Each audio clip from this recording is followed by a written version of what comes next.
Selamat pagi saudara Delima yang terkasih. Firman Tuhan menyapa kita pada pagi hari ini yang tertulis pada Efesus 2 ayatnya yang ke-10. Demikian dikatakan firman Tuhan, karena kita ini buatan Allah, diciptakan dalam Kristus Yesus untuk melakukan pekerjaan baik yang dipersiapkan Allah sebelumnya.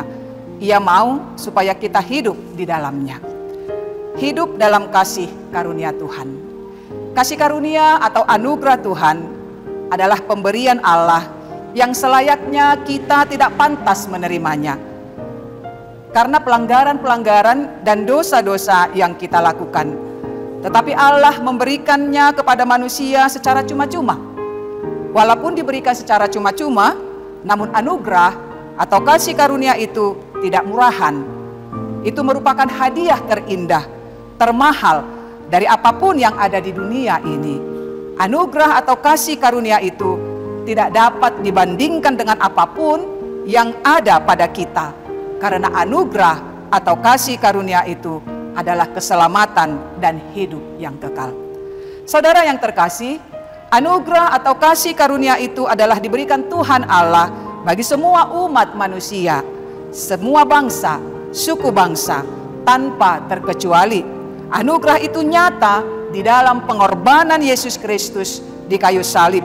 Darah yang kudus, yang mulia, darah yang tidak bercela, itulah yang diberikannya kepada kita. Dan itulah yang memperdamaikan kita dengan Allah Bapa. Dan itulah yang memperbaharui hidup kita.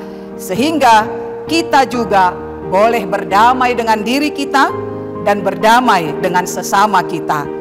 Dengan kasih anugerah Tuhan, kita memiliki kekuatan dari hari ke hari untuk berbuat yang baik dan benar di dalam hidup kita sebagai bukti bahwa kita sudah menerima anugerah itu. Jelas dikatakan bahwa keselamatan itu kita peroleh bukan dari hasil usaha kita, bukan dari hasil pekerjaan kita, tetapi pemberian supaya jangan ada yang memegahkan diri. Saudara yang terkasih, dengan demikian kita sadar bahwa kita hidup hanya karena pemberian. Kita hidup hanya karena anugerah. Hanya karena anugerah Tuhan. Sehingga kita harus merendahkan diri di hadapan Tuhan. Menyatakan diri kita bahwa keberadaan kita hanya karena pemberian. Bukan karena kehebatan dan bukan karena kelayakan kita.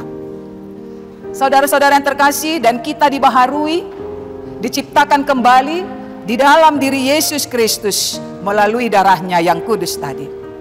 Jadi sebagai tugas kita, sebagai orang-orang yang sudah dibaharui, yang sudah percaya kepada Yesus Kristus, harus melakukan pekerjaan yang baik, yang seturut dengan kehendak Allah. Karena Dia sudah mempersiapkan itu sebelumnya. Dan kita tidak hanya melakukan saja, tapi kita harus hidup di dalamnya, di dalam karya penyelamatan yang sudah kita terima dari Allah Bapa di dalam diri Yesus Kristus.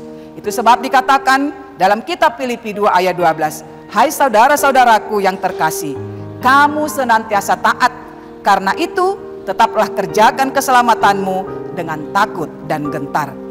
Jadi tugas kita sebagai orang-orang percaya yang sudah mendapat kasih karunia Tuhan, anugerah Tuhan yaitu keselamatan hidup kita, jangan pernah lalai dan jangan pernah lelah untuk hidup dan melakukan pekerjaan yang baik yang sudah dipersiapkan Allah sebelumnya. Tuhan Yesus menguatkan kita dan memampukan kita melakukannya. Amin.